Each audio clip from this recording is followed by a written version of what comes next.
கண்டதும் காதல் மாதிரி பார்த்ததும் அட்ராக்ட் ஆகிருப்போம். அட்ராக்ஷன் லுக்ஸை மட்டும் வச்சு வர்றது கிடையாது, அதில் நிறைய சைக்காலஜிக்கல் ஃபேக்டர்ஸ் இருக்குது. என்னென்னு பார்க்கலாமா? ஒரு பர்சனை அடிக்கடி மீட் பண்ணி பேசி ஃபெமிலராக இருக்கிறப்போ அட்ராக்ட் ஆகிற பர்சன்டேஜ் இன்க்ரீஸ் ஆகுமா. இதுக்கு பேர் மியர் எக்ஸ்போஷர் எஃபெக்ட். யோசிச்சு பாருங்கள், உங்களுக்கு பிடிச்சவங்க எல்லாம் எப்படி இருப்பாங்க? உங்களுக்கு இடையில சேமான இன்ட்ரெஸ்ட் இருக்கும் ஆர் வேல்யூஸ், அதுவும் இல்லைன்னா சிமிலரான பேக்ரவுண்டாச்சும் இருக்கும். இந்த சிமிலாரிட்டி என்ன பண்ணுன்னா சென்ஸ் ஆஃப் கனெக்ஷனாக பில்ட் பண்ணுமா.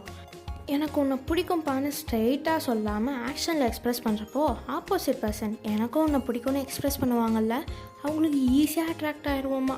ஃபிசிக்கல் அட்ராக்ஷன் மேட்டர்ஸ், பட் இது லுக்ஸை மட்டும் வச்சு வர்றது கிடையாது. ஒரு ஜென்யூனான ஸ்மைலுக்கும் கைண்டான ஐஸுக்கும் அட்ராக்ட் ஆகாதவங்க யாராச்சும் இருப்பாங்களா? ஸோ லாஸ்ட் டைம் நீங்கள் இந்த 4 ஃபேக்டர்ஸில் எதனால் அட்ராக்ட் ஆனீங்கன்னு கமெண்ட்ஸில் சொல்லுங்கள்.